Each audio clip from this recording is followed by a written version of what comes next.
اتنی ریزروز کا گر جانا اور اس کے بعد آپ اس طرح کی اور ایسی چیز جو ڈالرز میں آپ نے لینی ہے، اس کو میں سمجھتا ہوں کہ اگر میں مناسب الفاظ استعمال کروں تو یہ پاکستان کے ساتھ زیادتی تھی.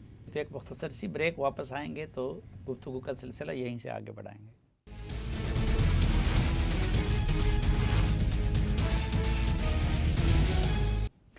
ایک بار پھر خوش آمدید آپ کو. جن میں ڈاکٹر صاحب کچھ عرصہ قبل میرے پروگرام میں آپ نے فرمایا تھا کہ آئی ایم ایف کے پاس جانے کے سوا کوئی چارہ نہیں ہے. تو آئی ایم ایف کو مطمئن کرنے کا اس سے بہتر کوئی دوسرا راستہ نہیں ہو سکتا کہ لوگوں پہ اتنا بوجھ نہ پڑتا؟ دیکھیے، پہلی بات تو میں ہمیشہ کہتا ہوں صافی صاحب کہ ہماری کنٹ پٹی پہ کوئی بندوق نہیں رکھتا کہ آپ زبردستی آئی ایم ایف کے پاس جائیں. ہم اپنی معاشی پالیسیز کے فقدان کی وجہ سے، غلطیوں کی وجہ سے ہم مجبور ہو جاتے ہیں. اب اگر آپ کے پاس خزانے میں $9 بلین پڑا ہے اور between today and June the 30th آپ نے $4-5 بلین کے قرضہ جات کی واپسی کرنی ہے، مطلب the country is heading towards default. اب آپ مجبوراً جا رہے ہیں آئی ایم ایف کے پاس. اب جو آپ کو قرضہ دے گا وہ اپنی شرائط بھی رکھے گا. اب ایک نئی شرط سامنے آ رہی ہے ابھی مہتاب صاحب، وہ چائنا سی پیک والی. اب وہ کہہ رہے ہیں کہ جی کیا یہ تو نہیں ہوگا کہ آپ پیسے ہم سے لیں گے اور جو سی پیک کو آپ نے پیسے دینے ہیں وہ ہمارے خزانے سے نکال کے یا ہمارے پیسوں میں سے نکال کے چین کو نہ دے دیں.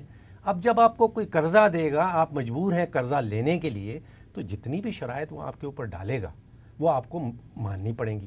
لیکن کچھ شرائط ایسے ہیں جو ہمارے اپنے مفاد میں.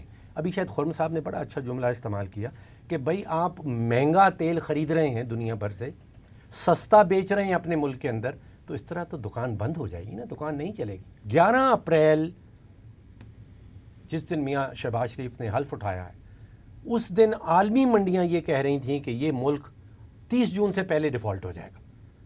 میں بڑا کلوزلی واچ کرتا ہوں کہ عالمی منڈیوں میں آپ کا بانڈ کس پرائس پہ بک رہا ہے، عالمی منڈیاں آپ کو کتنی ریٹنگ دے رہی ہیں.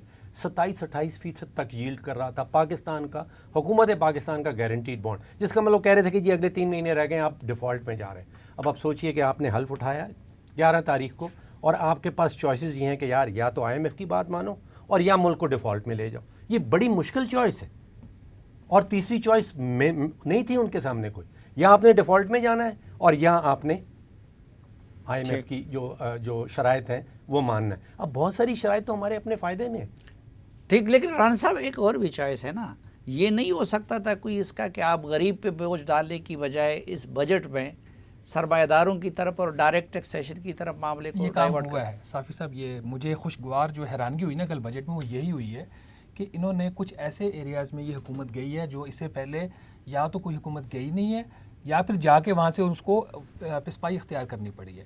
انہوں نے ریئل اسٹیٹ سیکٹر کے اوپر ٹیکس انہوں نے لگا دیے ہیں، پروپوز کر دیے ہیں، جس میں جو جائیداد کی خرید و فروخت ہوتی ہے پلاٹس کی، اس کے ریٹس ڈبل کچھ کیسز میں کر دیے ہیں اور کچھ کے ڈبل سے بھی زیادہ کر دیے ہیں. اچھا ٹھیک ہے، 250% تک بھی ایک انہوں نے یہ کام کیا.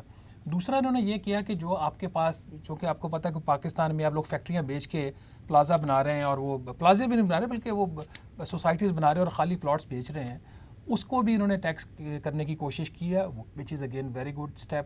پھر جو آپ بہت زیادہ پراپرٹیز کا وہ فائلوں کا ایکسچینج ہوتا تھا کہ لے کے فائل بیچ دی اور 4 سال تک آپ اس کو رکھو، 4 سال کے بعد ٹرانسفر کروا لو، اس سے پہلے بے شک وہ 10 دفعہ بک جائے، تو وہ 4 سال ہولڈنگ پیریڈ کو بڑھا کے 6 سال کر دی. مطلب یہ کہ اگر آپ 6 سال سے پہلے پلاٹ یا پلاٹ بیچیں گے تو آپ کو اس کے اوپر ایک ٹیکس ریٹ دینا پڑے گا.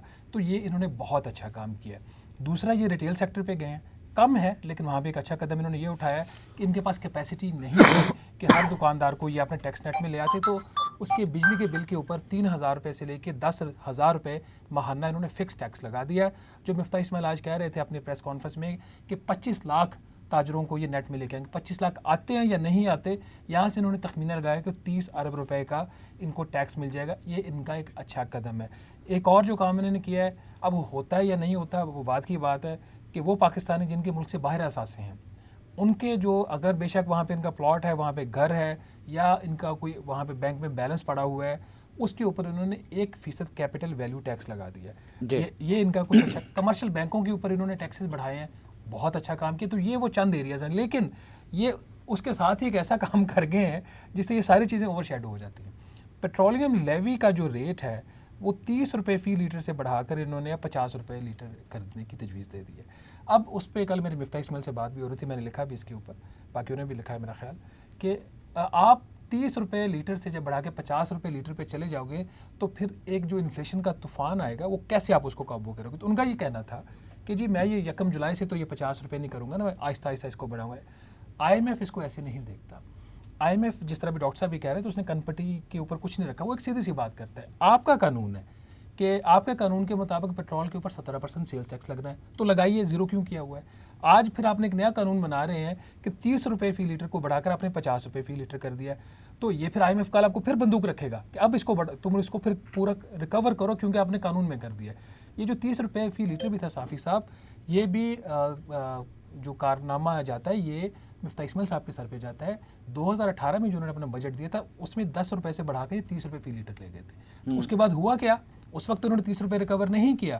اس کے بعد آئی ایم ایف نے آپ کو سیدھی سی بات کہی جو شوکت ترین کے ساتھ انہوں نے معاہدہ کیا تھا کہ اس کو پھر 4 روپے ماہانہ سے بڑھا کے اس کو 30 روپے فی لیٹر پہ آپ نے لے کے جانا ہے. تو پھر آپ کو فورس کیا جاتا ہے. وہ جتنے اچھے کام ان کے ٹیکسیشن کے میں نے آپ کو گنوا دیے, یہ کام ایسا ہوگا کہ مفتاح اسماعیل خود ایز اے وزیر خزانہ کنویں میں گرنے جا رہے ہیں, اور جو بھی وزیر خزانہ ہوگا اس کنویں میں گر گیا تو اس سے نکلنا مشکل ہو جاتا ہے اس وقت جب آپ آئی ایم ایف کے پروگرام میں. اسٹاک مارکیٹ کے اوپر آپ کو ایڈیشنل ٹیکسیشن نظر نہیں آ رہی. ہاں ایک چیز ہے شاید وہ ہٹ ہو رہے ہوں, جو اگر آپ کی سالانہ آمدن 30 کروڑ روپے سے زیادہ ہے تو اس کے اوپر انہوں نے 2% اضافی ایک ٹیکس لگا دیا. وہ کمپنی ہے, وہ شخص ہے, اس سے وہ ہٹ ہوتا ہے. لیکن اسٹاک مارکیٹ جو اٹسیلف ہے اس کے اوپر کوئی ایڈیشنل انہوں نے ٹیکسیشن نہیں کی. جس طرح انہوں نے پراپرٹیز کے اوپر انہوں نے ریٹس کو چینج کیا, اس طرح اسٹاک مارکیٹ یہ سگریٹ, شوگر, یہ اسی طرح کے جو بڑے بڑے مافیاز ہیں. سگریٹ پہ دیکھ رہے جی 2 ٹیئرز ہیں, ایک پہ 20 پیسے پر سگریٹ اور ایک پہ 40 پیسے پر سگریٹ جو ہے نامینل قسم کا انکریز ہے.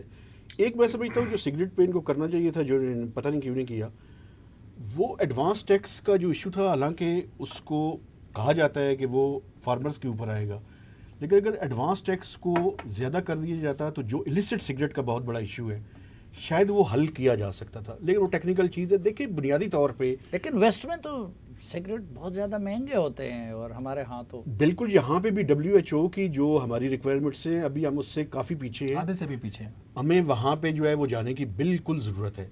لیکن ان کے سارے مالکان تو سینیٹرز اور ایم این ایز بن کے آ کے آپ کے پارلیمنٹ میں بیٹھ گئے, یہ سب سے بڑا اور ایشو پھر کمیٹیوں میں بیٹھے ہوتے ہیں. یہ سب سے بڑا ایشو ہے, ان کی کنفلکٹ آف انٹرسٹ ہے. اور میں سمجھتا ہوں کہ اس کے بارے میں وہ تو سینٹ آف پاکستان میں سینٹ کے نام سے سگریٹ بھی ڈسٹریبیوٹ کر دیتے ہیں. نہیں تو یہ اس بات کا ثبوت نہیں ہے کہ جس طرح پچھلی حکومت وہ مافیاز کے ہاتھوں یرغمال تھی, اپنے بجٹ میں وہ اس کو ہٹ نہیں کر سکی, یہ حکومت بھی اسی طرح ہے. ایک کام انہوں نے اچھا کیا ہے سر, جیسے یہ کہہ رہے تھے ڈائریکٹ ٹیکسز کی طرف گئے ہیں, اور جب سے میں جرنلزم میں آیا ہوں اتنے بڑے ڈائریکٹ ٹیکسز کی طرف پہلی دفعہ میں نے دیکھا ہے. کہ ڈائریکٹ ٹیکسز پرابلم یہ ہے, یہ عجیب ملک ہے, ان ڈائریکٹ ٹیکسز کے ذریعے غریبوں سے ٹیکس لیتے ہیں, امیروں کی عیاشیوں کے لیے خرچ کرتے ہیں. ہونا یہ چاہیے کہ امیروں سے ٹیکس لیں, کچھ غریبوں پہ خرچ کر دیں. اچھا خرم حسین صاحب, یہ جو ڈائریکٹ ٹیکسیشن کی ہے انہوں نے, یہ کافی ہے, اور کیا جو یہ آسٹریٹی کے لیے یہ جو لوگ جو اقدامات کر رہے ہیں یہ کافی ہیں ان حالات میں؟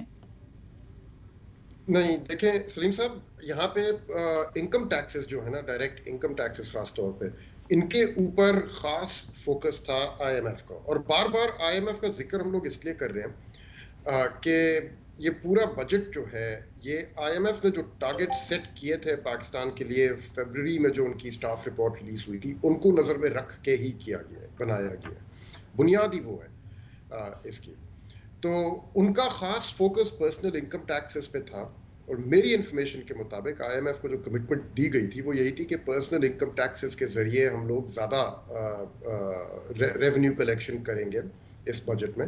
لیکن جب وہ بجٹ آیا ہے, جب ہم نے اس کو فائنانس بل دیکھا, اس میں جس طرح سے سلیبز ان لوگوں نے ری ورک کیے ہیں وہ تو نیگیٹو امپیکٹ ہے. انفیکٹ وہاں سے تو پرسنل انکم ٹیکسز کو جس طرح سے ان لوگوں نے ایڈجسٹ کیا, وہاں پہ نیگیٹو ریونیو لاس ہے ان کا نیٹ بیسس پہ.